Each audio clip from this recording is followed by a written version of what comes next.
জ্ঞানাগ্নি দগ্ধমহং বিজিত রিপুদলং দীপ্ত পৌরুষজুষ্টং সন্মার্গদর্শনার্থং কলিহত জনুষ্যাং সৎসঙ্গং কল্পয়ন্তং বৈরাগ্য যোগসিদ্ধং চরিত মুনিমতং বিশ্ববন্দং মহান্তম বন্দেহ অনুকূলচন্দ্রং ভুবন ভয়হরং মোক্ষতঞ্চৈষ্টবদেবম ব্রহ্মানন্দ সুধাধারা প্লাবিত মুখমণ্ডলম বন্দে ত্বং করুণা সিন্ধুং চিন্ময়ং পুরুষোত্তমম মায়া ঘোরতমধ্বংসী সৎবিদ্যা প্রবিভাসকম জ্যোতির্ময়ং প্রসন্নাসং নমামি পুরুষোত্তমম জগত্রিতাপসংহারকরণ ব্যগ্রমানসম অপূরয়মানং ত্বং বন্দে নরনারায়ণাত্মকম যজনং যাজনং চৈব বিষ্টভৃতিরিতিত্রয়ী মুক্তিদা খ্যাপিতা লোকে নৌমি তং পুরুষোত্তমম জীবোদ্ধার ক্রিয়ানিষ্ঠ ধৃত মানব বিগ্রহ বৈশিষ্ট্য পালি দেবস্ত্বং নমামি পুরুষোত্তমম বিশ্বকল্যাণ ধাতারং ধর্ম মার্গ প্রবর্তকম আবিদ্যা গ্রন্থি ছেত্তারং নতোস্মি পুরুষোত্তমম তুভ্যং নমঃ সকল মঙ্গলদায়কায় তুভ্যং নমঃ শরণ সংসীত রক্ষকায় তুভ্যং নমঃস্তু জগতাং পরমেক পিত্রে ভক্তানতোস্মি সততং পুরুষোত্তমায় ইয়ো ইদং পরমং স্তোত্রং ভক্তিযুক্ত পঠেন্নর গুরু কৃপাবশাৎ সদ্য শ্রেয় পরমাবুয়াৎ। জয় গুরু। জননী শ্রী বড় মায়ের আজ বিশেষ দিন, দুঃখের দিন আমাদের। আজকে হারিয়েছিলাম তাকে। প্রাণারামাং নিখিল জননী শেষবতারাং শক্তিম সাধনা প্রসূতি শান্ত নাদায়িনী মুক্তিমুতিং ভক্তিম আর্ততারিণীং পরম সুখদাং স্বস্তি বৃদ্ধিদায়িনীম নমস্তে জগদ্ধাত্রীং দুলোক ভুলোক পালিনীম ওং শ্রীং শ্রীং ঈশ্বরী চঞ্চলা শততপা মহাকালিকায় নমঃ।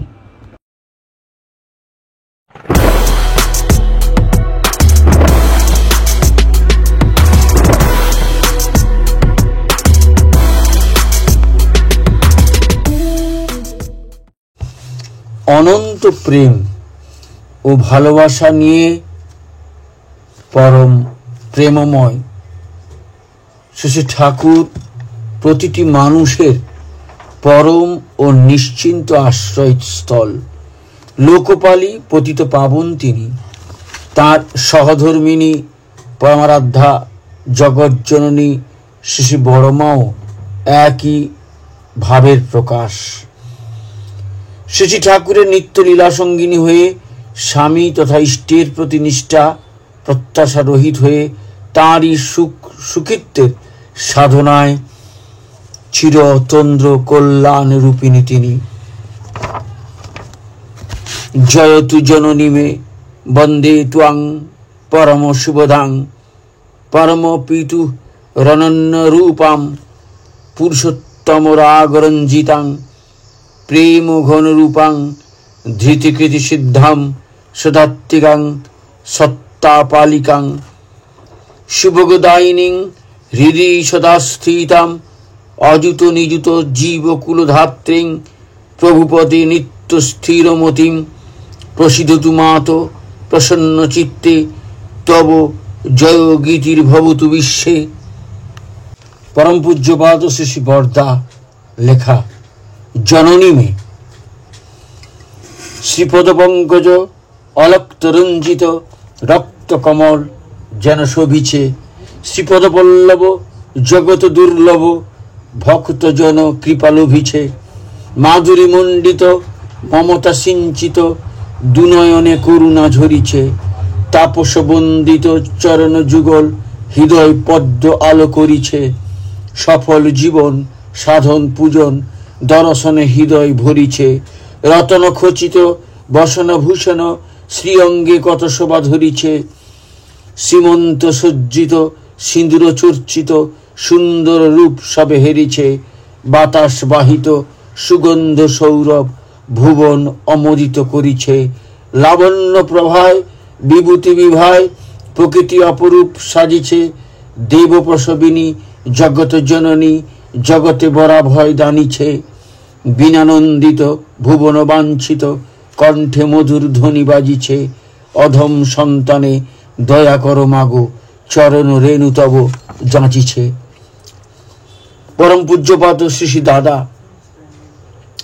লেখা পিতামহী। সাগর দেখেছ? স্নেহের সাগর, সুনীল জলধি রাশি, স্থির চঞ্চল কল উচ্ছ্বাসে দিগন্তে প্রসারিত। অতল গভীর গহীন বিশাল উর্মি মুখর হাসি। চকিত স্পর্শে জড় সুকঠিন পাষাণ উন্মিলিত। মহাগম্ভীর মর্মরময়ী মায়া মেঘ মেদুরতা। ঊষর মরুর কঠিন বক্ষে সজল বরসনে সহসা আনিয়া দেয় কোথা হতে প্রাণময় সরসতা। শ্যাম সমারোহ মুখ তুলে চায় বিহগের কলগানে। দেখনি তোমরা? আমি তো দেখেছি তাহার আখির মাঝে সুবিপুল স্নেহ, অসীম ব্যাপ্তি, আয়ুধ প্রসন্নতা। বিশ্বজননী চরণ প্রান্তে আশ্রয় যেই যাচে, আশ্রয় পায়, আশ্বাস পায়, মেটে তার সব ক্ষুধা। দুদিনের লীলা সাঙ্গ করিয়া ফিরি আপনার দেশে। আজও পিতামহী আশিস ছড়ান গ্রহ তারকায় হেসে। আজ বিশেষ দিন। আজকের নিবেদন শ্রী শ্রী বড়মা, এক তপস্যাপুত মহাজীবন। লিখেছেন ইসি প্রসাদ ঘোষ। বাংলাদেশের পাবনা জেলার একটি গণ্ডক গ্রাম গাড়াদহ। আর্য ধর্মের সুমহান ভাবধারা পুষ্ট কৃষ্টি সংস্কৃতি গরিমা মহিমায় গ্রামটি ছিল আদর্শ। বর্ণানুক্রমিক সম্মানজনক ব্যবধান বজায় রেখে গ্রামবাসীগণ পারস্পরিক মমতা ও সুদৃঢ় সখ্যতার বন্ধনে আবদ্ধ ছিল। ঊনবিংশ শতকে বাংলাদেশের ঘরে ঘরে দেবভৌম চরিত্রে নারী পুরুষের আবির্ভাব অখণ্ড ভারতকে এক বিশেষ মর্যাদায় উন্নীত করেছিল। গাড়াদহ গ্রামের ব্রাহ্মণ পাড়ার সুবিখ্যাত শাস্ত্রজ্ঞ পণ্ডিত রামধন লাহিড়ীর চতুষ্পাঠী ছিল বিদ্যার্থীদের পীঠস্থান। আহারাদি ও বাসস্থান সহ সন্তান স্নেহের অধিক যত্নে লালিত হতো ও বিদ্যালাভ করত শতাধিক বিদ্যার্থী। পুত্র বিজয়কান্ত ছিলেন পিতার ন্যায় শাস্ত্রজ্ঞ পণ্ডিত। কালে কালে পিতার কর্মপুত্রে বর্তায়, কিন্তু বিজয়কান্ত অকালে স্বর্গারোহণ করলেন। স্ত্রী কৈলাসবাসিনী দেবী সহ নাবালিকা দুই কন্যা যোগমায়া দেবী ও ত্রিনয়নী দেবী এবং নাবালক পুত্র শীতলাকান্তকে রেখে কন্যা দুটির বিবাহের বয়স হলে জ্ঞাতিবর্গের সহযোগিতায় পাত্র স্থির হল ধোপাদহ গ্রামের সুপণ্ডিত সম্পন্ন গৃহস্থ রামজয় ভট্টাচার্যের দুই পুত্র গিরিশচন্দ্র ও রামগোপাল। মাতা হরসুন্দরী দেবী নয় ও 7 বৎসরের দুই নাবালিকাকে পুত্রবধূ রূপে গ্রহণ করলেন। তাহলে মাতা হরসুন্দরী দেবী 9 ও 7 বৎসরের দুই নাবালিকাকে পুত্রবধূ রূপে গ্রহণ করলেন। সৎ ব্রাহ্মণ বংশোদ্ভূত যুবক রামগোপাল কলেজের পাঠ শেষ করে অধ্যয়ন ও অধ্যাপনাকেই জীবনের ব্রত করে নিয়ে পাবনা সদর স্কুলের প্রধান শিক্ষক রূপে কর্ম আরম্ভ করেন। তাঁর সহধর্মিণী ত্রিনয়নী দেবী সন্তান সম্ভবা হয়ে বাপের বাড়ি গাড়ারহে আছেন। বাংলা 1301 সাল রবিবার 14 শ্রাবণ। সারাদিন আকাশ মেঘলা, মাঝে মাঝে বর্ষণ। মঙ্গল শঙ্খ বেজে উঠল লাহড়ি বাড়ির আঙ্গিনায়। খবর ছড়িয়ে পড়ল পল্লীর মাঝে, ত্রিনয়নী দেবী সন্তান প্রসব করেছেন। পাড়া গ্রামের মেয়ে ঝিউড়ি বৌগিন্নিদের ভিড়ে ভর্তি আঙ্গিনা। কৈলাসবাসিনী দেবী সদ্য জাতা নাতনিকে কোলে নিয়ে বসেছেন আঁতুড় ঘরের দোরগোড়ায়। পাড়ায় রায়গিন্নি ফুটফুটে শিশুকন্যাকে দেখে বললেন, ত্রিনয়নীর পেটে যেন একটি স্ফটিক জন্মেছে, ওর নাম হোক ফটকি। প্রসবের আগের দিন ভোরে দেখা স্বপ্নের কথা ভাবেন মা ত্রিনয়নী। স্বপ্নে দেখলেন মা কৈলাসবাসিনী লক্ষ্মী পূজায় ব্যস্ত। আলপনা আঁকা চিত্রিত পিঁড়ির উপর স্থাপিত লাল চেলি ঢাকা লক্ষ্মীর ঝাঁপি। রহস্যে ঘেরা ঝাঁপির দিকে এক দৃষ্টিতে তাকিয়ে আছেন ত্রিনয়নী। হঠাৎ দেখতে পেলেন টকটকে লাল পাড় শাড়ি পরা অপূর্ব সুন্দরী এক কন্যা দু চোখ অপরূপ হাসি নিয়ে রাঙা পা দুটি ফেলে এগিয়ে আসছেন তার দিকে। পাশটিতে একবার বসেই যেন মিলিয়ে গেল সেই মেয়ে। এই স্বপ্নের কথা মাকে জানাতে মা বললেন, ভোরের স্বপ্ন সত্যি হয়, এ কথা আর কাউকে বলো না। কাঁচা সোনার মতো রং, মোমের পুতুলের মতো গড়নের মেয়ে ফটকি এখন 1 বছরের। সে আছে মামার বাড়িতে। মামা মামি ও দিদিমার আদর প্রশ্রয় ও শিক্ষায় তার শৈশব এগিয়ে চলে। স্বামীহারা হয়ে নিদারুণ সাংসারিক বিপর্যয়ে পুত্রকন্যাদের রক্ষা করে চলার প্রাণপণ প্রয়াসে কৈলাসবাসিনী দেবীর চতুর্দিক ঘিরে আছে সত্য ও সংগ্রামের একটা নিরাপদ বলয়। সেই বেষ্টনীর মধ্যে রেখে তিনি অতি শৈশব থেকেই ফটকিকে নারী জাতির সম্পূর্ণ শিক্ষার পাঠ দিচ্ছেন পরম যত্নে। কাছে শোনা রামায়ণ মহাভারত আদি পৌরাণিক কাহিনীর নারী পুরুষের চারিত্রিক বৈশিষ্ট্য ফটকির শিশু মনে এঁকে দেয় শ্রেষ্ঠ জনের প্রতিচ্ছবি। খুব সকালেই পেট পুরে গরম ফেনা ভাত খাইয়ে দেন দিদিমা। খেলার সাথী নিরু, টুলু, শিব পূজা দিদিমার নিত্যকর্ম। এবার নাতনিকে শিখিয়ে দিলেন শিব পূজার প্রতিটি খুঁটিনাটি। গভীর আগ্রহে অতটুকু মেয়ে শিখে নিল পূজার পদ্ধতি। সাংসারিক বিষয়ে উদাসীন আপন ভোলা রামগোপাল স্ত্রীপুত্র কন্যাদের নিয়ে হয়েছেন পাবনাবাসী। কয়েকজন দরিদ্র ছাত্র তার পোষ্য। নিজের সীমিত স্বার্থে বা সামর্থ্যে তাদের বহন করেন তিনি। ত্রিনয়নী দেবীকেই সব সামলাতে হয়। তার মনে পড়ে বড় মেয়ের কথা। দাদার চিঠিতে জানতে পারেন বড় হওয়ার সাথে সাথে বুদ্ধিমতী ও ধীর স্থির হচ্ছে মেয়ে। মার সাহায্যার্থে 8ম বর্ষীয়া কন্যা ফটকি এলো মা বাবার কাছে পাবনার বাসায়। ছোট ছোট ভাই বোনগুলিকে দেখে ফটকি মেয়েকে দেখেন মা। ভ্রমর কৃষ্ণ কেশে মাথাটি ঢাকা, ছোট্ট কোপাল, বিশাল দুটি কাজল কালো চোখে অতি শান্ত দৃষ্টি, সুগোল হাত পায়ের গড়ন, গায়ের রং যেন দুধ আলতায় মেশানো, পায়ের পাতা দুটির শ্রী দেখে চোখ জুড়িয়ে যায়। মা বাবার জীবন নিংড়ানো যত কিছু মাধুরী নিয়ে জন্মেছে যেন এই মেয়ে। পিতা বিস্মিত হন কন্যার মেধা শক্তি দেখে। কন্যা গর্বে ভরে ওঠে পিতৃহৃদয়। তাদের জীবন সরোবরে শান্তির শতদল।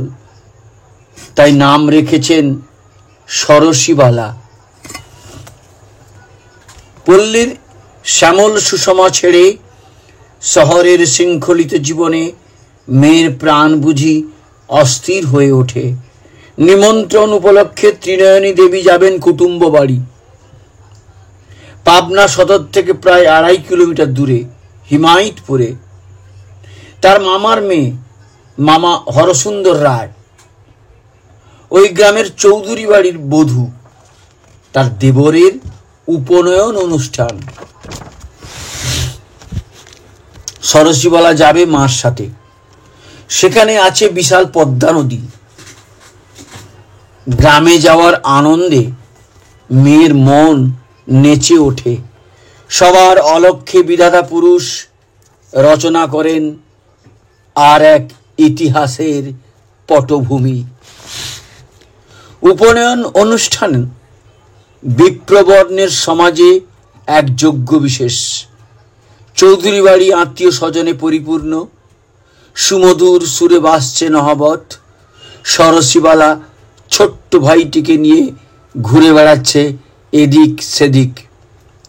ত্রিনয়নী দেবীর দিদি শাশুড়ি তাকে এক পাশে ডেকে নিয়ে বলেন, চলো মা, ওই চক্রবর্তীদের বাড়িতে তোমার ছেলে মেয়েদের খাইয়ে আনি।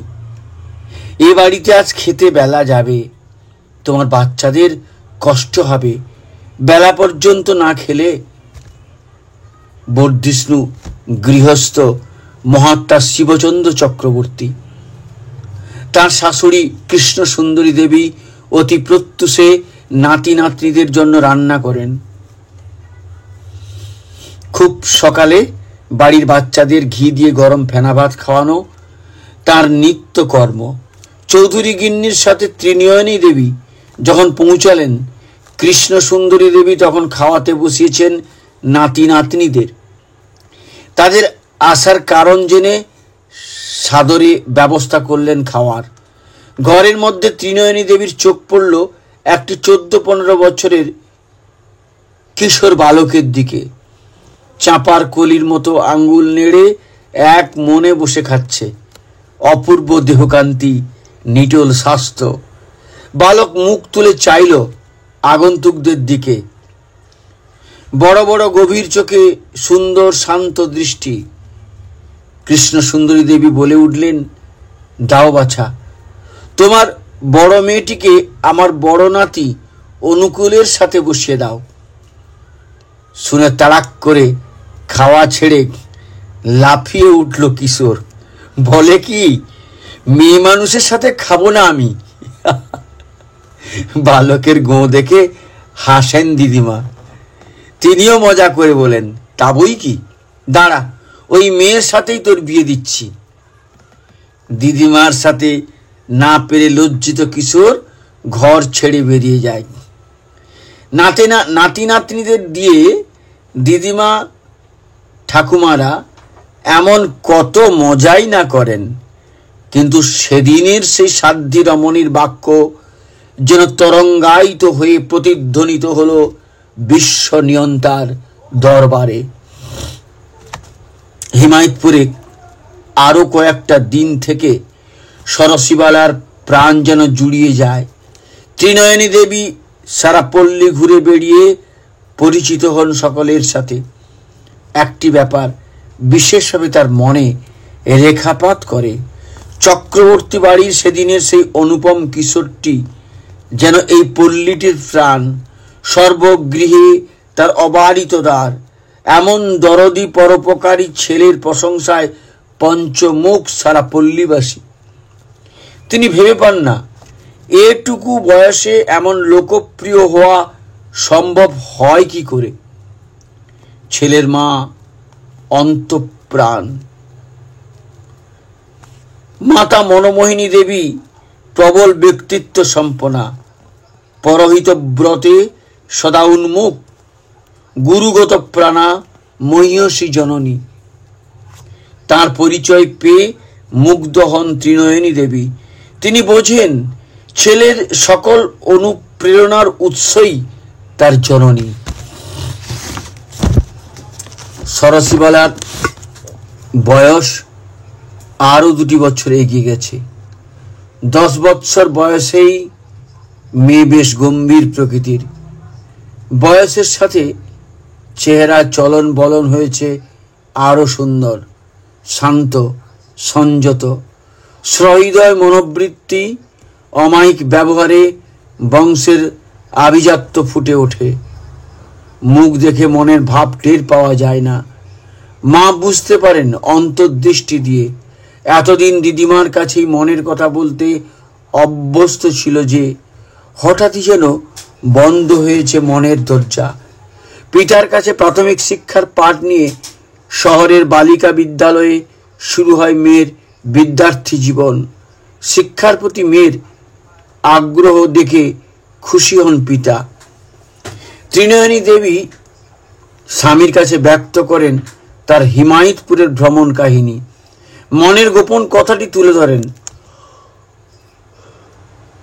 মেয়ের বিয়ের বয়স হয়েছে। হিমায়তপুরে কুলে শিলে অভিজাত একটি সুপাত্রের সন্ধান তিনি পেয়েছেন। চোখে দেখা নয়ন বিমোহন সেই অপূর্ব কিশোরটির কথা ভুলতে পারছেন না তিনি। চক্রবর্তীরা তাদের পাল্টি ঘর। সৎবংশের এমন সুপাত্র মেয়ের ভাগ্যে যদি জোটে, মনের আশা ব্যক্ত করেন স্বামীর কাছে। রামগোপাল বাবু ভালো মতো চেনেন হিমায়তপুরের চক্রবর্তী পরিবার। ঈশ্বরচন্দ্র চক্রবর্তীর পুত্র মহাত্মা শিবচন্দ্র চক্রবর্তী রামেন্দ্রনারায়ণ চৌধুরীর জামাতা। শ্বশুরের অকাল বিয়োগের পর বিধবা কৃষ্ণ সুন্দরী দেবীর অনুরোধে জামাতা শিবচন্দ্র নিলামকৃত জমি জায়গা উদ্ধার করে স্ত্রী পুত্র নিয়ে সেখানেই বসবাস শুরু করেন। তার পুত্র গোপাল লাহিড়ী ইনস্টিটিউশনের মেধাবী ছাত্র। শ্রীমান অনুকূল চন্দ্রকেও তিনি চেনেন, কিন্তু তার মতো সামান্য স্কুল শিক্ষকের পক্ষে কি ওই পরিবারে মেয়ের বিবাহ প্রস্তাব উত্থাপন করা সম্ভব হবে? নদীমাতৃক দেশ বাংলার বিখ্যাত নদী পদ্মা। নদীর জল ও মাটির দাক্ষিণ্যে নদী তীরবর্তী গ্রামগুলি উর্বরা, সুজলা, সুফলা। ভাঙাগড়া নিত্য খেলা নিয়ে অথই করুণা ভরা পদ্মা প্রকৃতিকে যা দেয় তাতেই ভরপুর জন ও জীবন। এমনই পদ্মার তীরে মহাত্মা শিবচন্দ্র চক্রবর্তীর বাস ও জমিদারি। কর্মোপলক্ষে তিনি থাকেন বিদেশে। জমিজমা, প্রজাপত্তর, ঘর সংসার সব কিছু সামলান সুগৃহিণী মনোমোহিনী দেবী। তিনি আগ্রা সৎসঙ্গের গুরু হুজুর মহারাজের শিষ্যা। সংসার জীবনে সর্বদা গুরুর অনুশাসন মেনে চলেন। গুরুর আদেশে পুত্র অনুকূল চন্দ্রকে দীক্ষা দিয়েছেন মাতা। মাতার জীবনে যেমন গুরু, পুত্রের জীবনে তেমনি মাতার প্রভাব সর্বাধিক। দীক্ষান্তরে অনুকূল চন্দ্রের ভাব পরিবর্তনে কর্তামা জোর ধরেছেন নাতির বিয়ে দিতে হবে। তার আগ্রহ অতিশয্যে বিচলিত কর্তা অবশেষে ছেলের বিবাহ দেওয়া স্থির করলেন। শুরু হলো পাত্রী দেখাশোনার পালা। প্রতাপপুরের জমিদার কন্যার সাথে বিবাহের কথাবার্তা এগিয়ে চলে। অনুকূল চন্দ্রের কানে আসে সেসব কথা। তার পরামর্শে কর্তার খাস চাকর শশীকান্ত গেল মায়ের দরবারে। মায়ের মনে পড়ল উপনয়ন অনুষ্ঠানে দেখা সে লক্ষ্মীমন্ত মেয়েটিকে।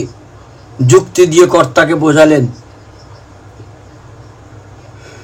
এই মেয়েটি অধিক যোগ্যা, সর্বরকমে পুত্রের উপযুক্ত।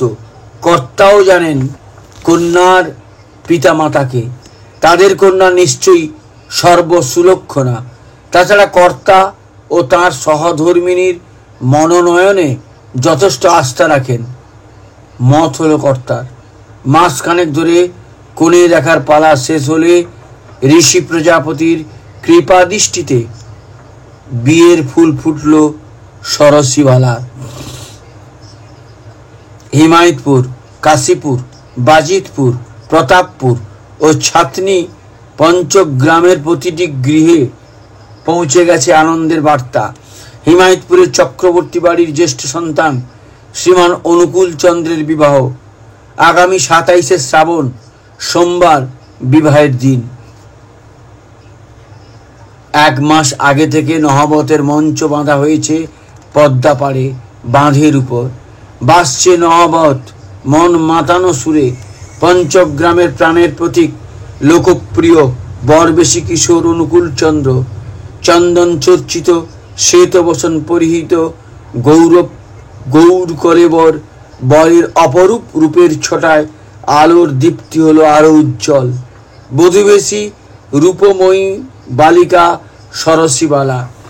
বিবাহের লগ্ন রাত্রি 12টার পর। নিমন্ত্রিত অতিথিগণ অতিথেয়তায় পরম তৃপ্ত।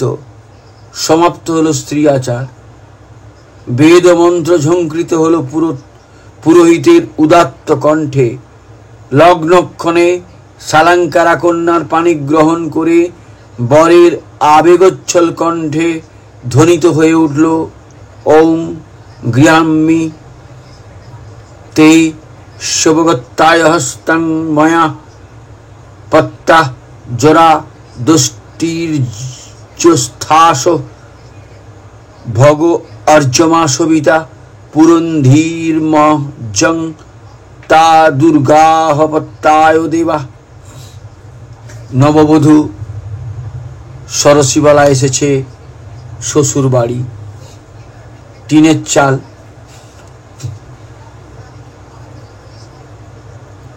ছেঁচা বাঁশের বেড়ায় মাটির প্রলেপে ঢাকা 4খানি ঘর, গোবর দিয়ে লেপা ঝকঝকে উঠোন।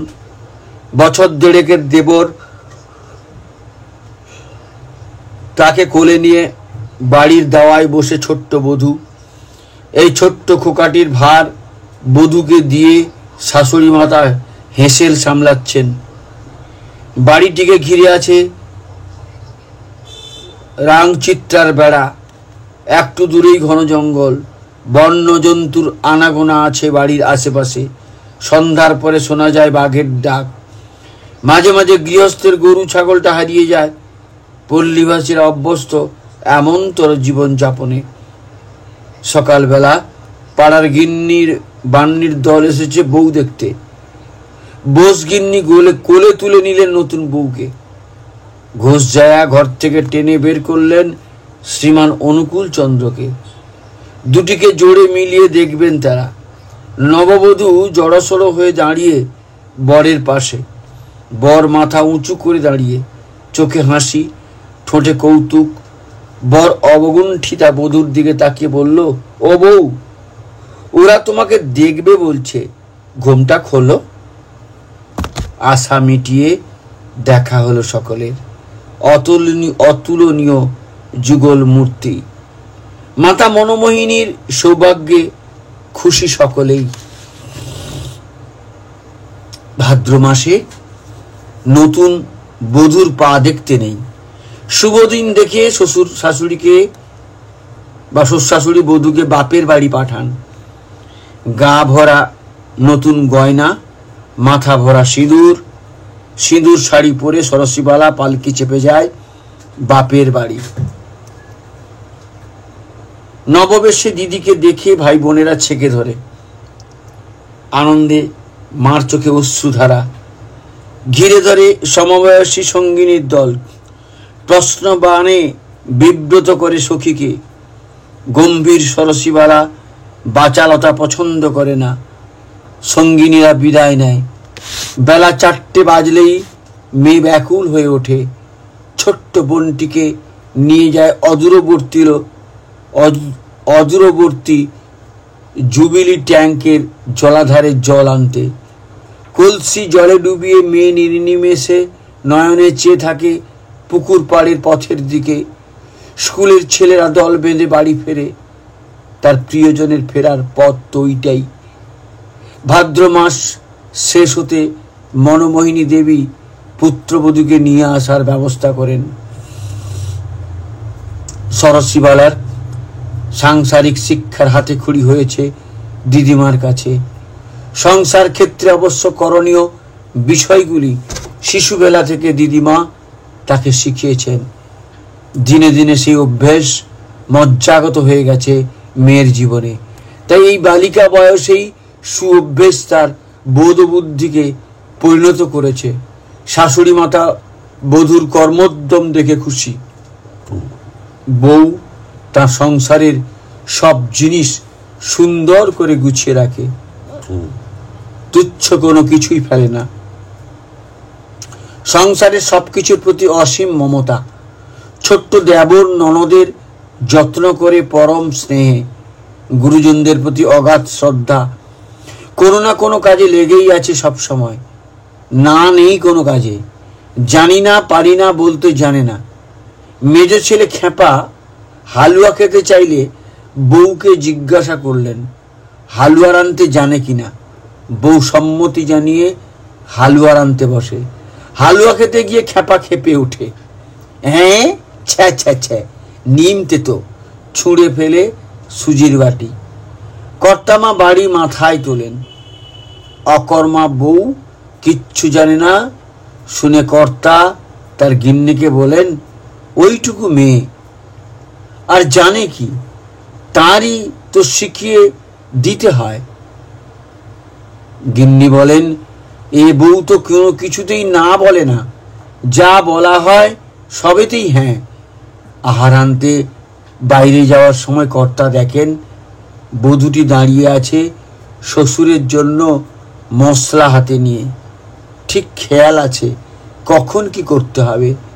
শ্বশুর মনে মনে আশীর্বাদ করেন, তোমার গুণে তুমি সকলকে জয় করো, পরমেশ্বর তোমার সহায় হন। শ্বশুরবাড়ি আসার সময় সরসীবালাকে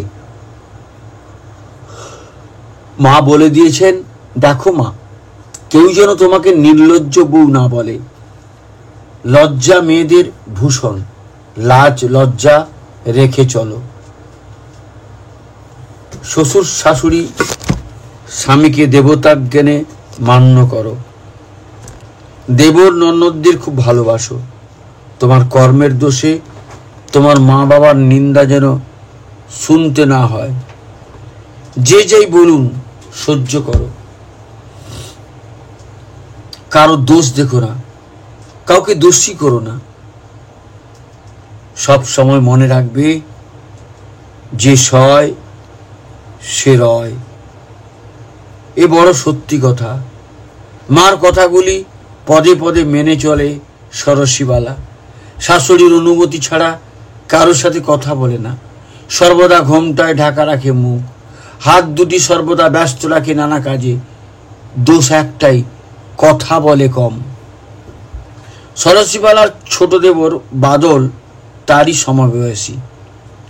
দেখতে ছোটখাটো রুগ্ন বলে সকলেই তাকে কিছুই প্রশ্রয় দেয়। আর প্রচন্ড রাগী। মনোমতো কিছু না হলেই নববধূর পিঠে দমাদম কিল। মারের কথা বউ স্বীকার করে না। দেবরকে বকুনির হাত থেকে বাঁচায়। সেজ প্রভাসচন্দ্র ধীর স্থির বুদ্ধিমান।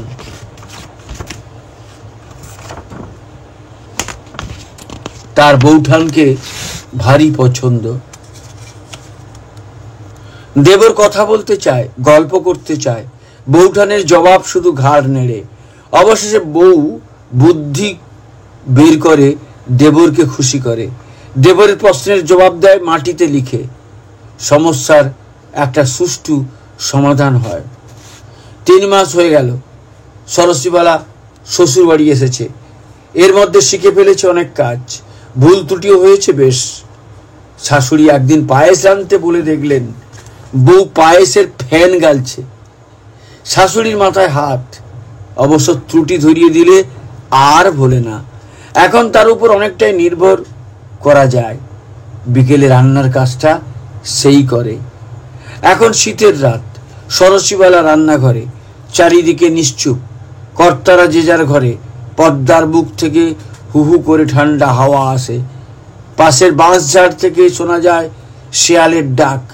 মাঝে মাঝে ঢেউ ডেকে যায়। আরো কত জানা অজানা বন্য জন্তুর ডাক ভেসে আসে। রান্না শেষ করে সরস্বতীবেলা গুটিসুটি হয়ে শুয়ে পড়ে উনুন শালার পাশে। সারাদিনের ক্লান্তি, গরম আমেজে বধূর চোখে ঘুমের বান ডাকে। সকলের খাওয়া শোয়ার পরে কর্তামার গায়ে পায়ে তেল মালিশ করে তবে তার ছুটি। ভোরে কাক ডাকার আগেই উঠতে হয় বধূকে, না হলে কর্তামা বকে ভূত ছাড়াবেন। যদি ঘুম না ভাঙে স্বামী ডেকে দেন বধূকে। দরদি স্বামী তার সবটুকু বোঝেন। তার স্বামী যেন অগাধ জানার উৎস। শিক্ষা দেন, বুঝিয়ে দেন সংসারের নিয়ম। মা শিখিয়ে দিয়েছেন সকালে ঘুম থেকে উঠে স্বামীকে প্রণাম করে, গুরুজনদের প্রণাম করে দিন শুরু করতে হয়।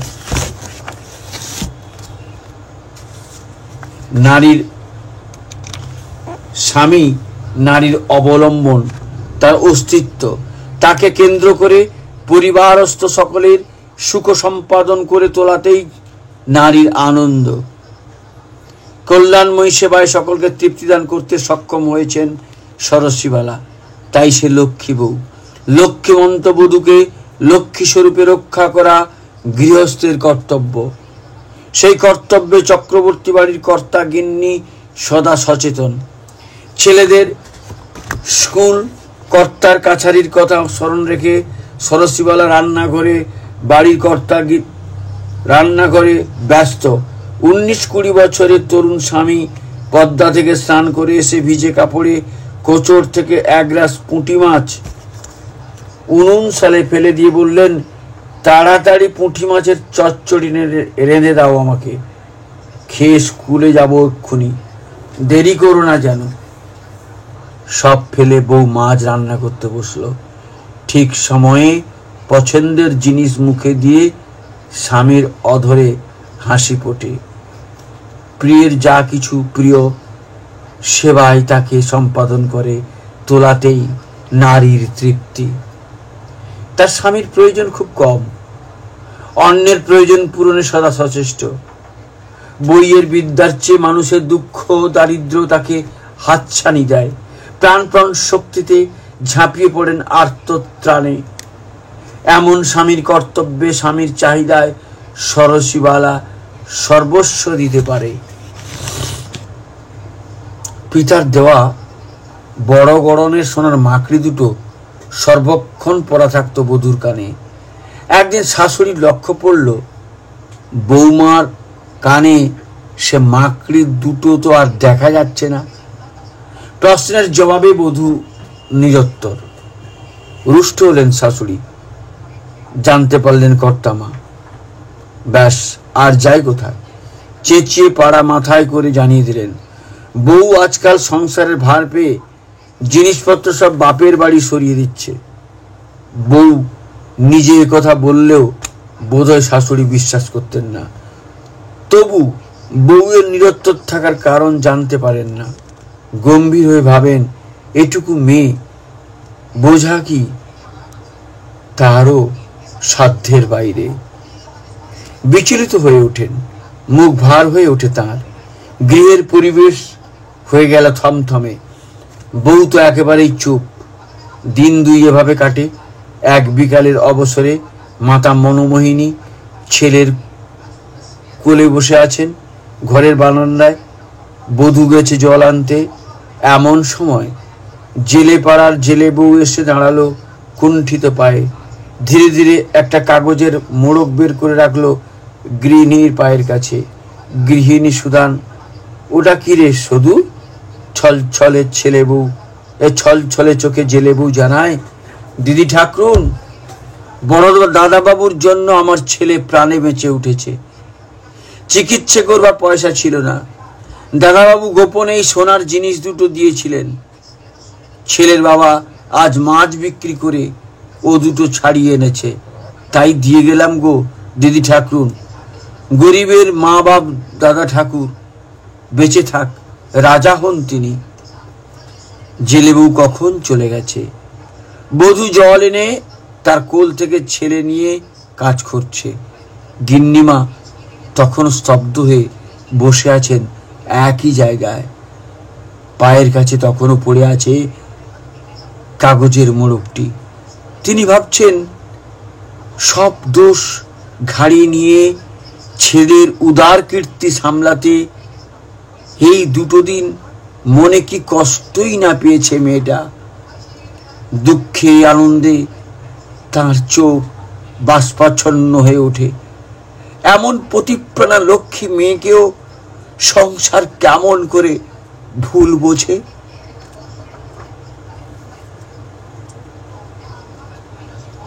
সংসার কি বিচিত্র স্থান। ডাক্তারি পড়ার জন্য সরসীবালার স্বামী আছেন কলকাতায়। পাশ করে চিকিৎসক হয়ে মানুষের সেবাব্রতে উৎসর্গ করবেন জীবন, যা তার আজীবনের সাধনা। সরসীবালার কাছে স্বামীর চিঠি আসে কদাচিৎ। সেদিন তার কাজের উৎসাহ বেড়ে যায়। চিঠির ভাষায় যেন জাদু থাকে। 10 বার পড়া হয়ে যায়, তবুও পড়া শেষ হয় না। স্বামী চিঠিতে লেখেন, নিজে স্বার্থে শূন্য হইয়া পরোপকারে যত্নবতী হইও। পরোপকার তুল্য আর জগতে কি আছে। চিন্তায় তোমার ভগবানকে সর্বদা হৃদয়ে রাখিবে। সরসীবালার ভগবান তার স্বামী। কোন অবস্থায় সে তাকে ভোলে না, যে কোনো অবস্থায় তাকে স্মরণ করে। স্বামীর উপদেশের মূল্য তার কাছে গভীর। সে চলার পথ পায়। এজন্য স্বামীর চরণে চিরকৃতজ্ঞ সে। সময়ে সময়ে তার চিঠি যদি আসে, তাহলে তার আর কোনো দুঃখ থাকে না। সরসীবালার সাংসারিক কাজে ইদানিং মারাত্মক ভুল ধরা পড়ছে, যা তার স্বভাব বিরুদ্ধ। সারা পাড়া গ্রামের মানুষের শতমুখ প্রশংসায় বউয়ের বুঝি মাথা খারাপ হয়ে গেছে। সংসারের শত কাজে উদয়াস্ত পরিশ্রম করছে, তার কাজে মন নেই, এ কথা ভাবা যায় না। খেতে বসে নুনে পোড়া তরকারি মুখে দিয়ে কর্তা খাওয়া ছেড়ে উঠে পড়েন। একই ভুল ফিরে ফিরে হয় কেন? বউয়ের মুখে জবাব নেই। কর্তামা ধরে ফেলেন। বউয়ের বাসন মাজায় ফাঁকি, ধোয়া বাসনে শকড়ি দেখিয়ে বকাবকি দিয়ে তিনি বউয়ের বাপান্ত করেন। সরসীবালা হাত থামে না, কাজ থামে না, প্রাণ বেরিয়ে যায়, তবুও হয় ভুল। ধোয়া বাসন আবার ধোয়ে, খাবার ফেলে দেওয়ার আবার রান্না করে। এতটুকু মেয়ে এত শক্তি পায় কোথায়? এত গালমন্দ শোনার পরেও মন ভাঙে না, মান করে না। সহ্যের বুঝি তার শেষ নেই? তার সীমাহীন ধৈর্যের বাঁধ বুঝি পদ্মার বাঁধের চেয়েও সুদৃঢ়? কোনো অবস্থাতেই ভেঙে গিয়ে সংসারকে ভাসিয়ে দিতে পারে না। অবশেষে বড় বা মাসি শাশুড়ির নিস্তারিণী দেবীর তৎপরতায় নিস্তার পেল বউ। তিনি ধরে ফেললেন বউয়ের সুখ্যাতিতে ঈর্ষাকাতর এক বিধবা রমণীর কুকীর্তি। হাতে নাতে ধরে ফেলায় জানলো সবাই এসবের জন্য দোষী কে। কথাটি না কয়ে বধূ শুনল সব। প্রতিবাদ করা যে তার কাজ নয়, শুধু জানলো তার কাজে ত্রুটি হওয়ার বৃত্তান্ত। শাশুড়ি মাতা আর একবার পরিচয় পেলেন তার বৌমার সহ্য শক্তির। এমন যে কর্তামা তিনিও বিচলিত স্বরে বলে উঠলেন, বোবা বউ, এত যে বকুনি খায় তবু বলে না সে নির্দোষ। বাংলা 1316 সালের পৌষ মাস। মাতা মনমোহিনী দেবী একটি কন্যা সন্তানের জন্ম দিলেন। মা মেয়ের নাম রাখেন গুরুপ্রসাদী। খুকি আশ্রয় পায় তার বৌদির কোলে। বৌদিকে বৌমা বলে ডাকে শিশুকন্যা। শিশুসহ গোটা সংসারের দায়িত্ব বহন করে সরসীবালা। তার সেবায় পরিচর্যায় সংসারের স্রোত সচল থাকে। কলকাতায় ডাক্তারি পড়ার ফাঁকে ফাঁকে সরসীবালার স্বামী বাড়ি আসেন। বধূর কর্মনৈপুণ্য দেখে মুগ্ধ হন তিনি। গৃহকর্তা গৃহিণীর কাছে জানতে পারেন বড় বধূ মাতা সন্তান সম্ভবা। খুশির জোয়ার উপচে উঠল চক্রবর্তী বাড়িতে।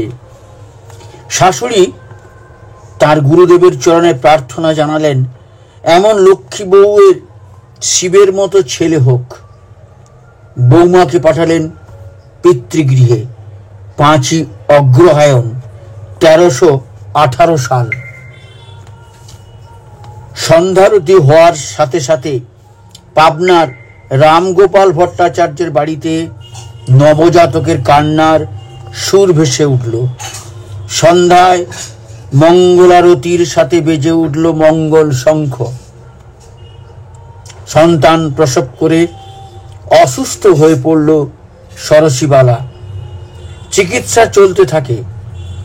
সরসীবালা ধ্যান করে স্বামীর মুখচ্ছবি, মনে জপ করে স্বামীর দেওয়া মহামন্ত্র, নাম ও নামী একত্রে বিরাজ করেন তার হৃদয়ে। এতেই সেই ক্রমে সুস্থ হয়ে ওঠে। অশৌচান্তে মনমোহিনী দেবী বধূ মাতাকে নিজ গৃহে নিয়ে আসেন। নাতিকে বুকে তুলে নেন। নিজ কন্যা ও নাতি একই সঞ্জীবনী সুধার প্রসাদ পেয়ে বড় হয়ে উঠতে লাগলো পাশাপাশি। বড় নাতির নাম হয়েছে অমরেন্দ্রনাথ। ডাক্তারি পাশ করে অনুকূলচন্দ্র ফিরেছেন হিমায়তপুরে। অ্যালোপ্যাথি ও হোমিওপ্যাথি দুই মতেই তিনি চিকিৎসা করেন। রোগের সাথে রোগীর, দেহের সাথে মনের চিকিৎসায় দিকে দিকে তার খ্যাতি ছড়িয়ে পড়ল। জীবন রক্ষাকারী পরম বৈদ্য তিনি। হিমায়তপুরের পদ্মাপাড়ে ছোট একটি আশ্রম গড়ে উঠেছে, নাম সৎসঙ্গ আশ্রম। সৎসঙ্গের প্রতিষ্ঠাতা শ্রী ঠাকুর অনুকূল চন্দ্র। দলে দলে নরনারী দেশ দেশান্ত থেকে ছুটে আসছে তার পদপ্রান্তে। ধনী দরিদ্র, পণ্ডিত মূর্খ কেউ বাদ যাচ্ছে না। ধীরে ধীরে একটি অনুপম উপনিবেশ গড়ে উঠছে পদ্মার পাড়ে। এক মহাজীবনকে কেন্দ্র করে, গুরুকে কেন্দ্র করে ধর্ম আলোচনায়, কীর্তন আনন্দে, আশ্রম উন্নয়নী গঠনমূলক নানা কার্যে মহা আনন্দে তাদের দিন কেটে যায়। আশ্রমবাসীর সংখ্যা প্রায় 100 খানিক। এতগুলি মানুষের অন্ন ব্যঞ্জনের ব্যবস্থা করতে হয় আশ্রম জননীকে।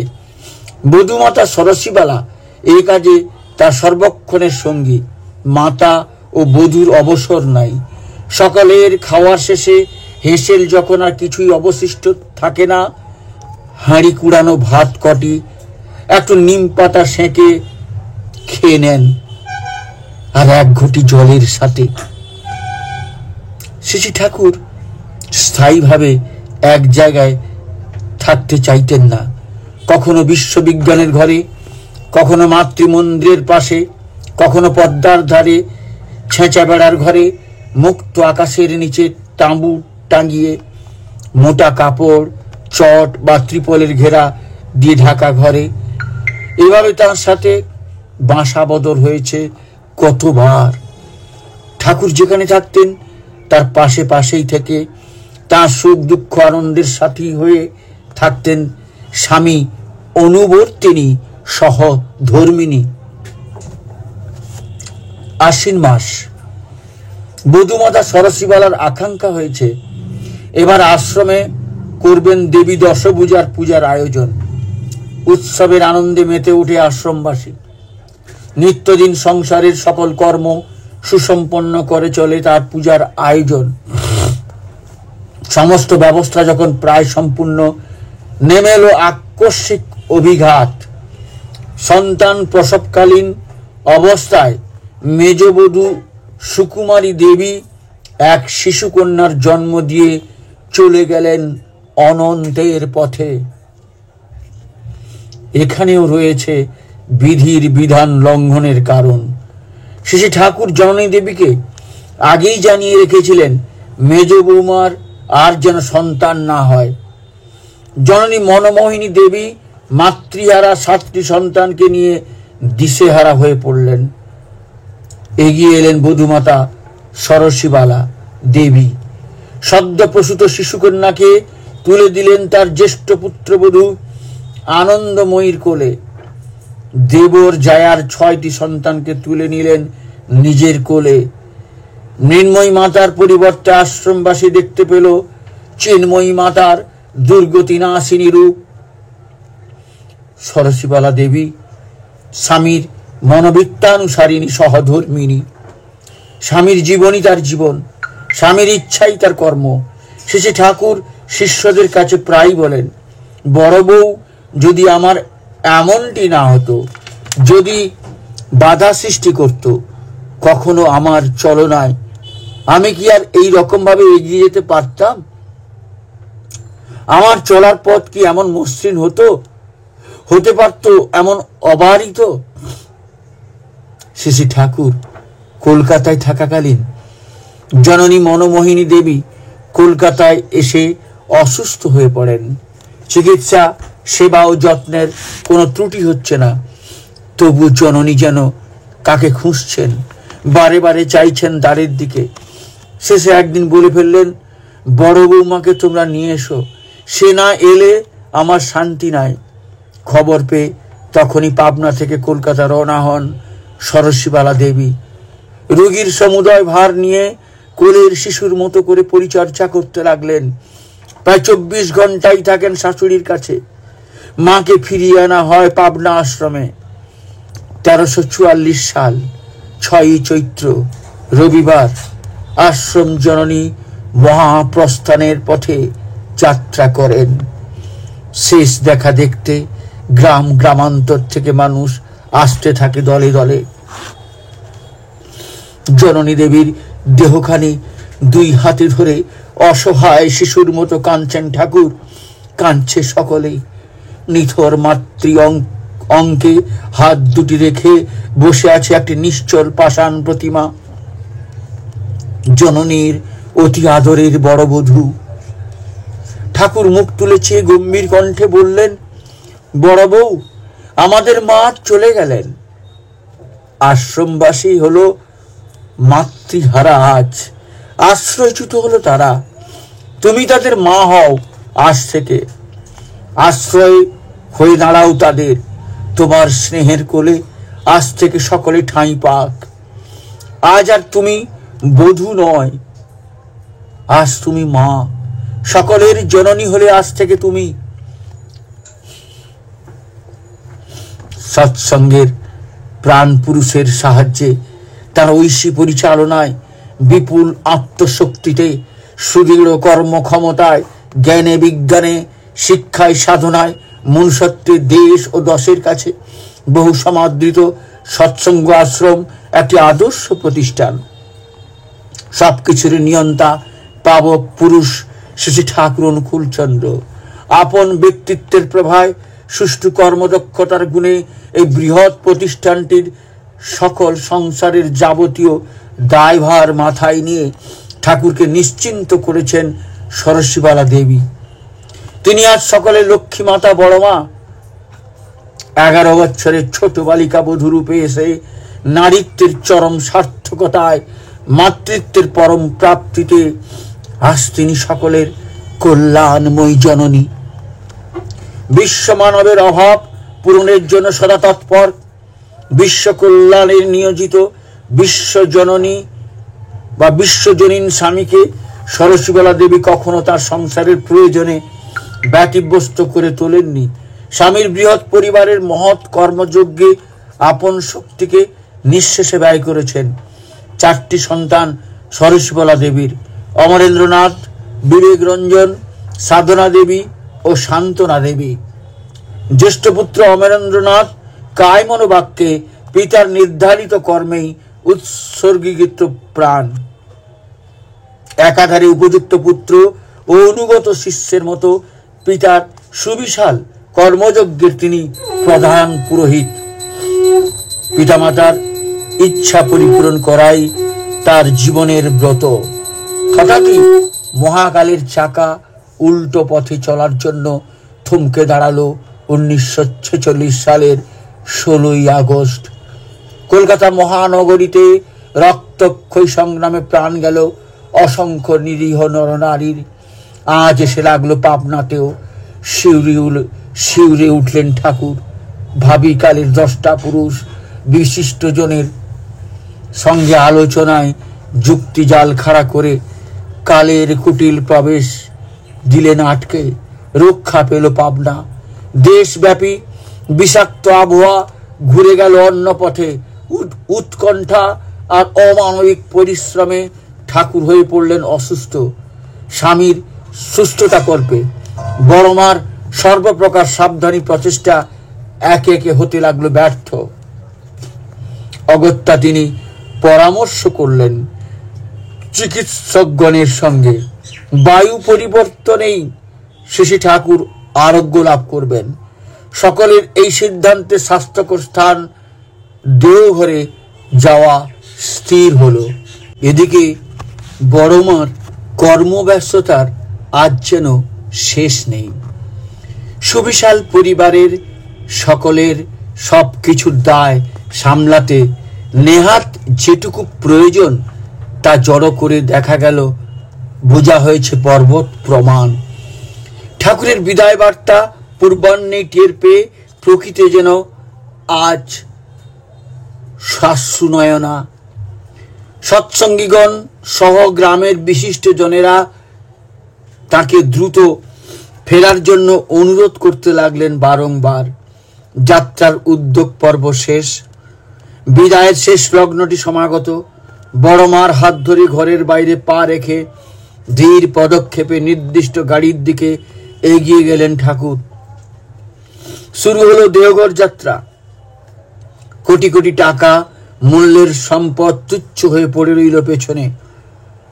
ট্রেনের যাত্রাকালের মাঝে নৈহাটি স্টেশনে প্রথমে শ্রী ঠাকুরকে ভোগ নিবেদন করে বাকি সকলের আহার পানীয় জুগিয়ে ক্ষুধার নিবৃত্তি করলেন শ্রী বড়মা। 1946 সালের 2রা সেপ্টেম্বর সোমবার শ্রী ঠাকুর ও শ্রী বড়মা রোহিণী রোডস্থিত বড়াল বাংলোর প্রাঙ্গণে বেলা 10টা নাগাদ এসে নামলেন সপরিবারে। তড়িঘড়ি স্নান সেরে উনুন জ্বালিয়ে বসিয়ে দিলেন রান্না। তারপর চিড়ে আর হালুয়া সহযোগে উপস্থিত সকলের ক্ষুধা পিপাসার নিবৃত্তি ঘটিয়ে লহমায় সামলে দিলেন প্রাথমিক বড় ঝঞ্ঝাটটি। দেওঘর পৌঁছে শূন্যতার মধ্যে বড়মা আবার শুরু করলেন সংসার গোছানোর কাজ। একটু একটু করে সংগ্রহের কাজে মনোনিবেশ করলেন আবার। ঠাকুরের সুবিশাল শিষ্যমণ্ডলীর আহার পর্ব চলতে লাগলো তার সুনিপুণ তত্ত্বাবধানে। ক্রমে পরিস্থিতির পরিবর্তন হতে লাগলো। শ্রী ঠাকুর ঈপ্সিত বিভিন্ন কর্ম প্রতিষ্ঠানের নবরূপায়ণ হতে লাগলো এখানেও। তাঁরই জ্যেষ্ঠ পুত্র অমরেন্দ্রনাথের সুদক্ষ পরিচালনায়। হিমায়তপুরে ফেলে আসা বিশাল সংসারের রূপ পরিবর্তন হয়েছে দেওঘরে এসে। শ্রী বড়মা নিপুণ শিল্পীর মতো দেওঘরে তার সমস্ত সংসারকে গুছিয়ে ফেলেছেন একটি ছোট্ট কক্ষে। দেখতে দেখতে দুর্গা পূজা এসে গেল। শ্রী বড়মা দুর্গা ষষ্ঠী করেন। এরপরে কোজাগরী লক্ষ্মী পূজা। শ্রী ঠাকুর ভোগের পর শ্রী বড়মা লক্ষ্মী পূজার জোগাড়ে ব্যস্ত। আশ্রমস্থ মায়েরা এসে দেখলেন বড়মার ওইটুকু ঘরে পূজার সমস্ত উপকরণ থরে থরে সাজানো। এক পাশে একটুখানি জায়গায় সুন্দরভাবে পাতা লক্ষ্মীর আসন। পুরোহিত এলেন, ফুল, বেলপাতা, তুলসী পাতা নিয়ে লক্ষ্মী মাতা লক্ষ্মী পূজা সমাপনান্তে হলো পাঁচালি পাঠ, শেষে প্রসাদ বিতরণ। দেওঘরে আসার পর শেষে বড়মা শেষে ঠাকুরের নির্দেশক্রমে তার বড় দুই নাতির মানে আচার্যদেব পরম পূজ্যপাদ শ্রী দাদা ও পূজ্যপাদ মেজদা উপনয়নের ব্যবস্থা করলেন। এখানে এই প্রথম সামাজিক অনুষ্ঠান উপলক্ষে শ্রী বড়মা সকলকে নিয়ে খুব আনন্দ করেন। একই সঙ্গে ঋত্বিকাচার্যের পুত্র শ্রী জ্ঞান প্রসন্ন ভট্টাচার্য এবং ননিমার পুত্রের উপনয়নের ব্যবস্থা করেন। প্রত্যেকের একই রকম দান সামগ্রী ও উপকরণ সহ সারা দিন ধরে শ্রী বড়মা সকলের ঘরে ঘরে খবর নিতেন, কার কেমন ভাবে দিন চলছে। প্রায় প্রত্যেক ঘরেই প্রতিনিয়ত জিনিসপত্র পাঠাতেন। কারোর কোনো অভাব তিনি রাখতেন না। বিরাট এলাকা নিয়ে বড়াল বাংলো, ছড়িয়ে ছিটিয়ে অনেক পরিবার, চতুর্দিকে জঙ্গল, রাস্তা ইট পাথরে ভরা। অধিক রাত্রে হাতে একটা লাঠি নিয়ে দুই একজন সঙ্গী সহ বা কখনো কখনো একাই এই বিরাট এলাকার ঘুরে ঘুরে বেড়াতেন এবং ঘুরে ঘুরে দেখতেন রাত্রে শ্রী ঠাকুরের নির্বিঘ্নে ঘুমানোর ব্যাঘাত না হয় সেদিকে তার বিশেষ লক্ষ্য ছিল। পাহারাদাররা ঠিকমতো তাদের কাজ করছে কিনা তাও দেখতেন। শ্রী বড়মার দুর্জয় সাহসের প্রসঙ্গে পাবনার সময়ের কথা এখানে আপনাদের তুলে ধরছি বা শোনাচ্ছি। শ্রী ঠাকুর বাড়ির পূর্ব দিকেই ছিল ডক্টর বসন্ত চৌধুরীর বাড়ি। বড়মা রান্না করতেন যেখানে, রান্নাঘরের পাশেই ছিল বিরাট শেওড়া গাছ, তারপরে বাঁশের বেড়া, তার পূর্ব দিকে ডাক্তারবাবুর বাগান এবং গোয়াল। শীতকালে মাঝে মাঝে বাঘ এসে গরু ধরার জন্য গোয়ালে হানা দিত। গরুগুলি তারস্বরে চিৎকার জুড়ে দিত। ওই দিকের জানলায় কোনো গরাত ছিল না। বড়মা রান্না করতে করতে শুনতে পেতেন অবোধ প্রাণীগুলির চিৎকার, বুঝতেন গোয়ালে বাঘ ঢুকেছে। একখানা জ্বলন্ত কাঠ হাতে নিয়ে জানলা খুলে চিৎকার করে যা যা বলে বাঘ তাড়াতেন। এমনই অকুত ভয় ছিলেন তিনি। একদিন শ্রী বড়মা রাত্রে নিজ কক্ষে শুয়ে আছেন, ঘরে চোর ঢুকেছে। চোর হাতের বালা ধরে টান মেরেছে। বড়মা সজোরে পা চালান, তার পদাঘাতে চোর ছিটকে পড়ে ঘরের বাইরে, ঊর্ধ্বশ্বাসে পালায়। তিনি কখনো চোরের পরিচয় দেননি, যদিও তিনি চোরকে চিনেছিলেন। পরবর্তীকালে চোরটি অনুতপ্ত হয়ে নিজের অপরাধ স্বীকার করে বড়মার কাছে ক্ষমা প্রার্থনা করে। তখন তার পরিচয় সবাই জানতে পারে। তারপরও বড়মা কখনো কাউকে কিচ্ছু বলেননি। অবসর সময়ে শ্রী বড়মা মাঝে মধ্যে তাস খেলতেন, গল্পও করতেন। ঠাকুর বাড়ির রঙ্গমঞ্চে নাটক দেখতেও ভালোবাসতেন বড়মা। খেলার সঙ্গী ছিল সরোজিনী মা, কালিদাসী মা, শৈলমা মানে শ্রী প্রকাশ বসুর স্ত্রী, কালী ষষ্ঠী মা। এরা প্রত্যেকে শ্রী মার সেবা করতেন, ঠাকুরের সেবা করতেন। মার মহাপ্রয়াণের পর শ্রী বড়মার সেবায় নিযুক্ত ছিলেন। শ্রী ঠাকুরের দেহগর আগমনের সাথে সাথে দিন দিন বাড়তে থাকে মানুষের ভিড়। এছাড়া ঋত্বিক অধিবেশনগুলিতে মানুষ আসতো অনেক বেশি। প্রত্যেকেই হাতে করে শ্রী ঠাকুরের জন্য নিয়ে আসেন রকমারি ভোগের জিনিস। শ্রী বড়মার লক্ষ্মীর ভাণ্ডার ক্রমশ পূর্ণ হতে থাকে। দিন দিন সমস্ত কিছুর সুব্যবস্থা হতে থাকলো। বিভিন্ন প্রয়োজনে কেনা হলো জায়গা, জমি, ঘর বাড়ি। কিছু দূরে দূরে অনেক ঘর বাড়ি ভাড়াও নেওয়া হলো। শ্রী বড়মা তার যাবতীয় জিনিস নিয়ে সেই ছোট্ট ঘরখানিতেই থাকেন।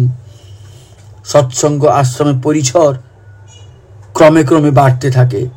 ফিলান্থ্রপি, গেস্ট হাউস, প্রেস, তপবন, বিদ্যালয় ইত্যাদির জন্য জায়গা, জমি, উপকরণ এবং মানুষের সংখ্যা বাড়তে থাকে। আশ্রমের শ্রীবৃদ্ধি ঈর্ষা কাতর মানুষের দুষ্ট বুদ্ধি জাগিয়ে তোলে। এর ফলে হয় ষড়যন্ত্র, মিথ্যা চক্রান্তে পুলিশ পরম পূজ্যবাদ শ্রী শ্রী বরদা ও পূজ্যবাদ ছোটদাকে জড়িত করে। এই সংবাদ পেয়ে শ্রী শ্রী ঠাকুর চিন্তান্বিত। শ্রী শ্রী ঠাকুরকে চিন্তান্বিত দেখে শ্রী শ্রী বড়মা বলেন, এত ভাবনার কি আছে? জেলখানা তো আগেই তীর্থ হয়ে রয়েছে। সুভাষ এদের পায়ের ধুলোতে। বলছেন বড়মা বলছেন, ভাবনার কি আছে? জেলখানা তো আগেই তীর্থ হয়ে রয়েছে সুভাষ ও এদের পায়ে। সুভাষ মানে সুভাষচন্দ্র বোস। শক্তি স্বরূপিণী পরমা প্রকৃতি এভাবে নররূপী পরম পুরুষকে সান্ত্বনা দেন। এই সময় শ্রী শ্রী ঠাকুরকে দুমকা শহরে বাস করতে হয় বেশ কিছুদিন। শ্রী শ্রী বড়মা তার সাথে থেকে অতন্দ্র প্রহরীর মতো সদা সর্বদা শ্রী শ্রী ঠাকুরের আহার, নিদ্রা, বিশ্রাম, শরীর স্বাস্থ্যের দিকে লক্ষ্য রাখেন। অবশেষে মিথ্যা মামলা থেকে তার সন্তানদের মুক্তি লাভের সত্যের প্রতিষ্ঠা হয়। শ্রী শ্রী ঠাকুর ও শ্রী শ্রী বড়মার দুমকার অবস্থান ফলে স্থানীয় ও দূর দূরান্তের বহু মানুষ তার দর্শন, সান্নিধ্য ও সৎ নাম পেয়ে জীবন ধন্য করেন। এখন থেকেই একদিন 16 নভেম্বর 1952 শ্রী শ্রী ঠাকুর, শ্রী শ্রী বড়মা ও পরম পূজ্যবাদ শ্রী শ্রী বরদা এবং উকিল, সাংবাদিক ও বহু মানুষ সহ নিকটবর্তী বীরভূমের অন্তর্গত হরিপুরে জমি দেখতে যান। শ্রী শ্রী বড়মা সারা জীবন একটা বিরাট সংসারের বিপুল দায়িত্ব নিয়ে একটুও বিশ্রামের অবকাশ না রেখে চলতে হয়েছে। সংসারে মেয়েদের সবচেয়ে প্রিয় ও প্রধান বিষয় বোধ হয় রান্নার কাজ। প্রত্যেকের শরীর, স্বাস্থ্য, মন বুঝে গৃহিণী পাক প্রস্তুত করবেন, এটা সংসারের সাধারণ নিয়ম। এসব বিষয়ে যিনি যত দক্ষ তিনি তত পাকা গিন্নি বা পাকা রাঁধুনি। কিন্তু বড়মার সংসারে এসব সাধারণ নিয়ম বেশিরভাগ সময় উল্টে যেত। সব সময় তার সংসারে বা সংসার আকার সব দিক দিয়ে সুবৃহৎ। বিভিন্ন রুচির মানুষও অসংখ্য এবং তাদের প্রয়োজনও বিচিত্র। কখনো নিজ হাতে বা কখনো নির্দেশ দিয়ে রান্না করে বিশেষ ব্যক্তির বিশেষ প্রয়োজনটি তাকে পূরণ করতে হতো এবং এটা ছিল তার দৈনন্দিন জীবনের চালচিত্র। প্রথমে হিমায়তপুরে, পরে দেওঘরে এসেও তার এ থেকে অব্যাহতি ছিল না। তার রসিক চূড়ামণি শ্রী শ্রী ঠাকুরের কত বিচিত্র ফরমায়েশি রান্নার পথ তাকে সারা জীবনে রান্না করতে হয়েছে। তা সংগ্রহ করা থাকলে একটা সুবৃহৎ গ্রন্থের আকার নিত। সর্বাবস্থায় স্বামীর সব ইচ্ছার অনুবর্তিনী হয়ে চলতে পারেন কিনা এমন পরীক্ষা দিতে হয়েছে তাকে।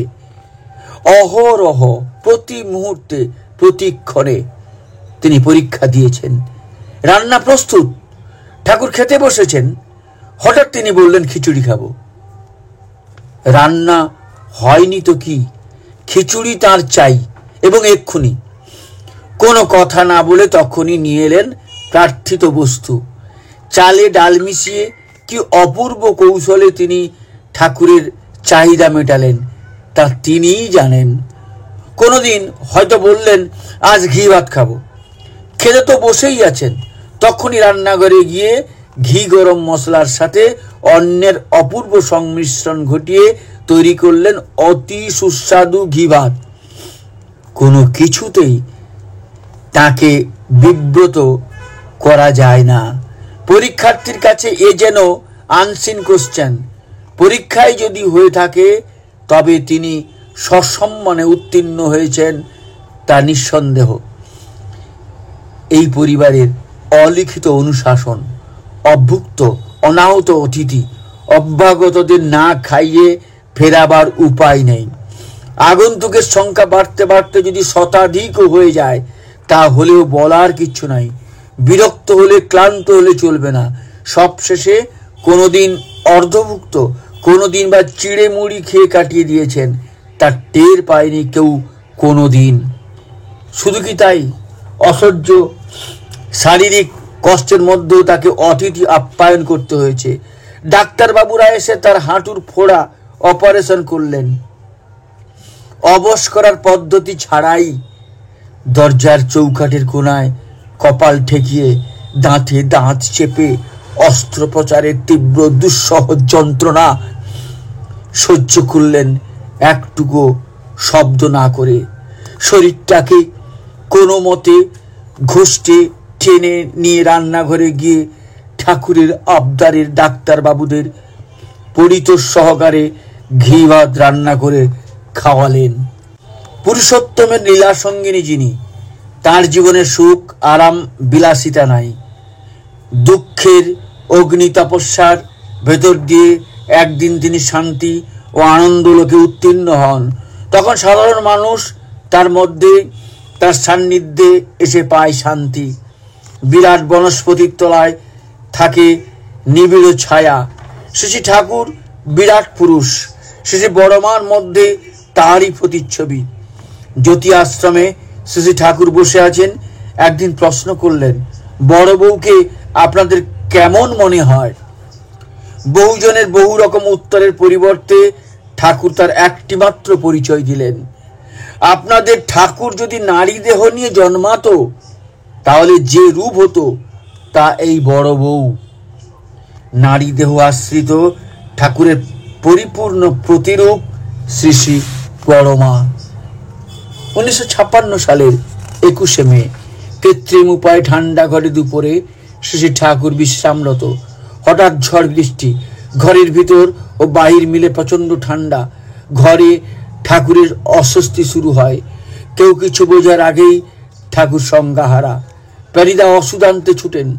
প্যারিদাকে দৌড়াতে দেখে শ্রী বড়মা ঝড় জল মাথায় করে ছুটে আসেন শ্রী ঠাকুরের কাছে। ঠাকুর সম্পূর্ণ সুস্থ না হওয়া পর্যন্ত তিনি 3 দিন 3 রাত্রি একাসনে বসে বিনিদ্রভাবে ঠাকুরের সেবা করে চলেন। এই সময় পান জল ছাড়া তাকে কেউ কিছু মুখে দেওয়াতে পারেনি। একদণ্ড নড়তে চাইতেন না। চিকিৎসা ও সেবার কোনো ত্রুটি ছিল না।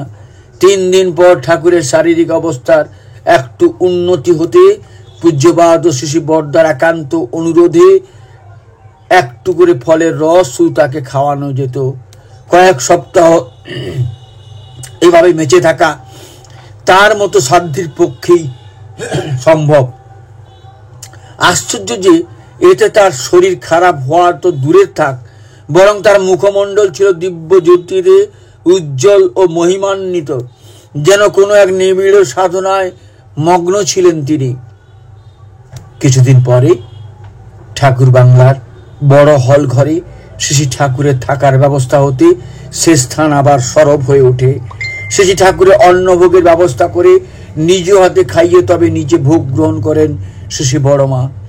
শ্রী ঠাকুরের প্রত্যেকটি ব্যাপারে তাঁর তীক্ষ্ণ নজর, কতখানি চিন্তা তা তাঁর মুখ দেখলেই বোঝা যেত। প্রয়োজনীয় জিনিস যা কিছু সব হাতের কাছে রাখতেন, যাতে মুহূর্তেই পাওয়া যায়। শ্রী ঠাকুর মাঝে মাঝে বলতেন, বড় বউর কাছে যা পাওয়া যায়, চাওয়া যায় আর তাই পাওয়া যায়। একদিন শ্রী ঠাকুর শ্রী বড়মার কাছে এঁচড়ের ডালনা খাওয়ার ইচ্ছে প্রকাশ করেন। শ্রী বড়মার রান্না তখনও কিছু বাকি, এঁচড়ের সময় তখন নয়। মায়ের নির্দেশে শ্রী বড়দা তখনই আশ্রমের সমস্ত গাছে এঁচড়ের সন্ধানে লোক পাঠিয়ে নিজেও সন্ধানে প্রবৃত্ত হলেন। কিন্তু সবাই ফিরে এলো খালি হাতে। শ্রী বড়মা নিরাশ না হয়ে বললেন, আরো খুঁজতে হবে এবং পাওয়া যাবে নিশ্চয়। ঠাকুর ভোগের সময় আগত প্রায়। শ্রী বড়মা উদ্বিগ্ন হয়ে দাঁড়িয়ে রান্নাঘরের বারান্দায়। হঠাৎ দেখা গেল বড়মা রান্নাঘরের পেছনে কাঁঠাল গাছটার একবারে মগ ডালে একটা এঁচড়। ডালনার উপকরণ আগে থেকেই প্রস্তুত ছিল বড়মার। কয়েক মিনিটের মধ্যে অতি সুস্বাদু এঁচড়ের ডালনা প্রস্তুত করে ঠাকুর ভোগের ব্যবস্থা সম্পূর্ণ করলেন। ব্যাকুলতা নিয়ে পরম পুরুষের সেবায় নিযুক্ত থাকলে সেবকের প্রয়োজন পূরণ করেন পরমা প্রকৃতি। শ্রী ঠাকুরের কখন কি প্রয়োজন তা নিজে বুঝে আগে থেকে সংগ্রহ করে রাখতেন শ্রী বড়মা। শ্রী ঠাকুরের ইচ্ছা প্রকাশ করলেন ভেড়া মারার সোনামুখী মুগ ডাল খাবেন। তখন বাতের ব্যথায় শ্রী বড়মার হাঁটা চলায় কষ্ট। সবাই চিন্তায় পড়ে গেল। ভেড়া মারা বাংলাদেশের পাবনার একটি বিশেষ জায়গা। দেওঘরে এখন সেই ডাল কোথায় মিলবে? গত্যন্তর না দেখে সবাই ছুটল বড়মার কাছে। বড়মা সব কথা শুনে বললেন, তার ভাড়ারে ঘরে খাটের নিচে 3 নম্বর হাঁড়ির একটা কৌটার মধ্যে কাপড়ের বাঁধা পুটলিতে আছে ভেড়া মারার সোনামুখী মুগ ডাল। ঠাকুরের ইচ্ছা পূরণ হলো। শ্রী বড়মার ঠাকুর সেবা ঠিক এই রকম। তার ভালোবাসা এত স্বতঃস্ফূর্ত যে প্রভু কি বলতে পারেন, কি চাইতে পারেন তা আগে থেকে বুঝে জোগাড় করে রাখা তার সেবার জন্য। শ্রী বড়মা ছিলেন মহা শক্তি স্বরূপা। শ্রী ঠাকুরের কাছে একদিন এক দম্পতি এসে কাতরভাবে জানালো তাদের সন্তানহীনতার কথা। শ্রী ঠাকুর তাদের নির্দেশ দিলেন বড়মার কাছে গিয়ে বলতে। দম্পতি তাদের দুঃখের কথা বড়মাকে জানাতে তিনি মাটির মুখের দিকে তাকিয়ে বললেন, সোমের উপোস করতে পারবি? প্রতি মাসে একটি করে, সারা জীবন ধরে করতে হবে, যতদিন বেঁচে থাকবি। মাটি জানাই পারবে। বড়মা উপোসের নিয়মাবলী মাটিকে বলে দিয়ে হাসি মুখে বললেন, যা, তোর ছেলে হবে।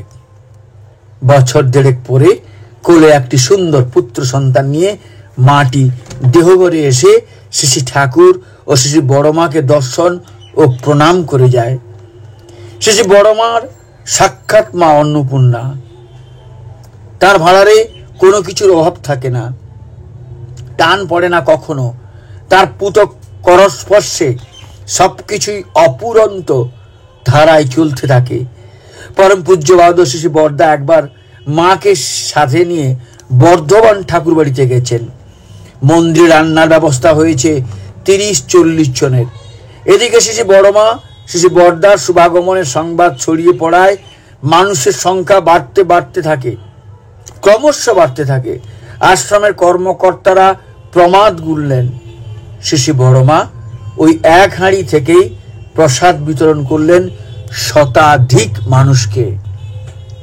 দেওঘরে নববর্ষ উৎসব এবং আশ্বিন মাসে বড় উৎসবের সময় এত মানুষ বেশি হতো যে আনন্দবাজারের বাজেট ছাড়িয়ে যেত। তখন পরম পূজ্য বাদর শ্রী বর্দা গাড়ি করে শ্রী বড়মাকে আনন্দবাজারে নিয়ে যেতেন।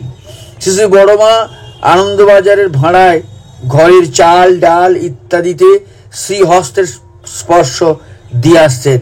আনন্দবাজারে কোনোদিন প্রসাদের অকুলান হতো না। নিজের শারীরিক অসুস্থতা সত্ত্বেও তিনি শ্রী ঠাকুরের স্বাস্থ্যের প্রতি বিশেষ খেয়াল রাখতেন। শ্রী ঠাকুরের ভোগ নিদ্রা বিশ্রাম এসব ঠিক মতো হলো কিনা লোক মারফত সব সময় জেনে নিতেন। সেবা করার ব্যাপারে তার নির্দেশ ও পরামর্শ সব কিছু চলত। শ্রী ঠাকুরের বা ঠাকুরও খাওয়া শোয়া ওঠা বসা বেড়াতে যাওয়া সব ব্যাপারে বড়মার পরামর্শ নিতেন। যশিডি ও মানিকপুরে শ্রী ঠাকুর প্রায় দিন শ্রী বড়মাকে সাথে নিয়ে বেড়াতে যেতেন। গাড়ি চালিয়ে নিয়ে যেতেন শ্রী বর্দা। বেশ কয়েক বছর চলে এই ভ্রমণ পর্ব। 1969 সালের 9 জানুয়ারি বনভোজন হয় মানিকপুরে। কথা প্রসঙ্গে শ্রী বড়মা বললেন, তোমাদের সকলকে দেখার জন্য আছেন ঠাকুর, আর ঠাকুরকে দেখার জন্য আমি ছাড়া আর কে আছে? সর্বাবস্থায় তিনি ঠাকুরের। তার অনুপস্থিতিতে ঠাকুর সেবার বিঘ্ন হবে, এই জন্য শত কষ্টেও তার অসুস্থ হওয়ার উপায় ছিল না। চিরকাল সুস্থ থেকে চির অতন্দ্র থেকে অটুটভাবে সেবানিরত হয়ে চলা একমাত্র দৈবী তনুতেই সম্ভব। পরমারাধ্যা জগজ্জননী শ্রী বড়মার সমগ্র জীবন লীলা কাহিনীর প্রতিটি মুক্তাবিন্দু চয়ন ও পরিবেশনের ইচ্ছা রইল পরবর্তীকালে কোনো সময় ও কোনো সুযোগের অবসরে। আজ সময় নেই, এইটুকুই। আর শ্রী ঠাকুরের সাথে শ্রী বড়মার জীবনের শ্রেষ্ঠ সময়গুলো কেটে গেছে হিমায়তপুর আশ্রম সংগঠনে।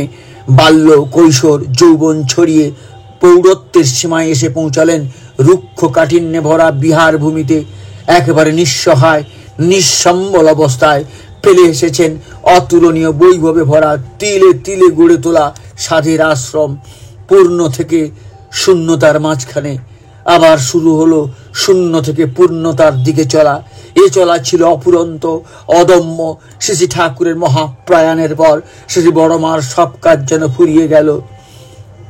মন প্রাণের সব তৃপ্তি যেন অস্তমিত হলো। সমস্ত স্বাদ, আনন্দ, হাসি, আলো যেন চিরতরে নির্বাপিত হয়ে গেল দৃষ্টির সামনে থেকে। পরম পূজ্যপাদও শ্রী বরদা অনেক চেষ্টায় স্বীয় জননীকে ভোগ গ্রহণ করতে সম্মত করতেন।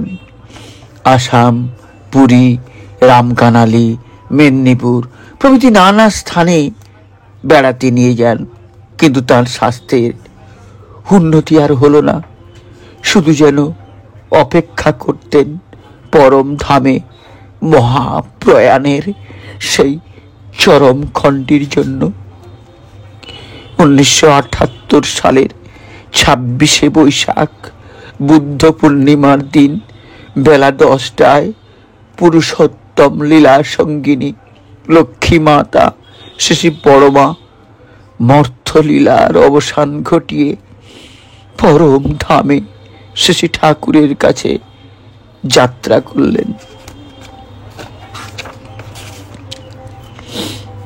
প্রাণারামাং নিখিল জননী শেষবতারাং শক্তিম সাধনা প্রসূতি সান্ত্বনা দায়িনীং মুক্তিমতিং ভক্তিম আর্ততারিণং পরম সুখদাং স্বস্তি বৃদ্ধি দায়িনীম নমস্তে জগদ্ধাত্রী দুলোক ভুলোক পালিনীম ওং শ্রীং শ্রীং ঈশ্বরী চঞ্চলা শততপা মহাকালিকায় নমঃ।